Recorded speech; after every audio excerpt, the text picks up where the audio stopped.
Good morning. It's Thursday morning. We're glad that you're with us. Today we're going to read Psalm 8.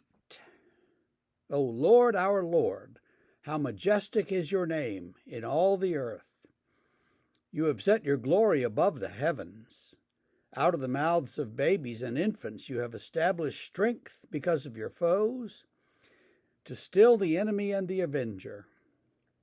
When I look at your heavens, the work of your fingers, the moon and the stars which you have set in place, what is man that you are mindful of him, and the son of man that you care for him? Yet you have made him a little lower than the heavenly beings, and crowned him with glory and honor.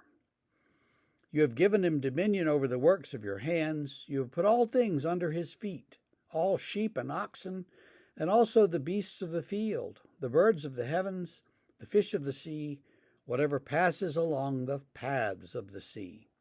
O Lord, our Lord, how majestic is your name in all the earth.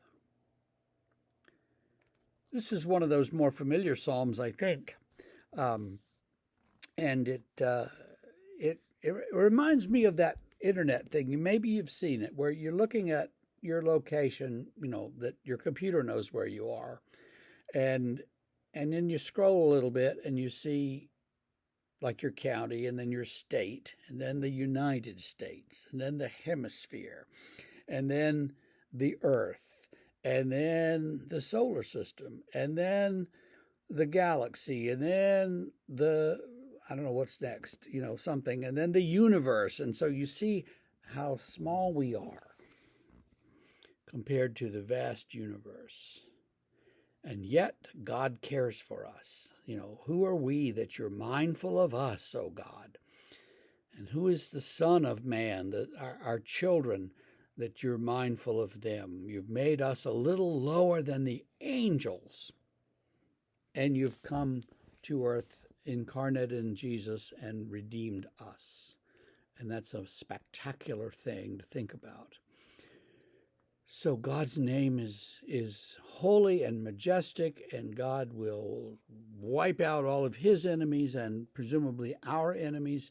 And God does all of this because of his wondrous majesty and his glorious love, gracious love that he has for us. It's all mind-boggling and wonderful. And when you really go outside at night, if you can see anything, it's worth a drive to the country sometimes, just to get out in the middle of nowhere where there's no light pollution and you can really see the sky. Then you'll be amazed. I was on a mission trip one time, and we were at a campsite in the forest, at an old Boy Scout camp. And at night, the kids would walk down to the lake, and I thought they were just going down there to sit on the dock and be near the lake and be away from the adults, and I didn't think much about it. One night I went down there with them. Well, when you got down there, and this was in East Tennessee, there were no lights anywhere around. There were no towns anywhere close, and you could see the stars the way that we used to be able to see them. You could see the Milky Way, and you could see, it was glorious. And you just wanted to stand up and recite this psalm. That's the kind of thing that the psalmist, of course, walks outside and looks up. That's what he sees every night. And he says, who are we that you even care for us, that you even know we're here in your vast creation? And God says, yeah, I know you, and I love you, and I'm caring for you.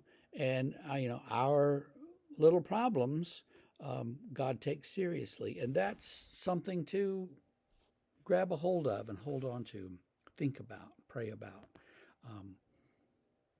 Nothing is too small for God. Because you can go the other way too, and you can get down to the sub-quantum level of, little dancing things that bounce around, and you realize who made this, and how does it all work? And we don't understand that much of it yet. I think we will get more understanding as time goes by, but we don't understand everything, and we never will understand completely. O Lord, your name is majestic in all the earth, and praise be to God. I hope that you have a great day. Ponder this psalm some and let it speak to you, and we'll see you tomorrow.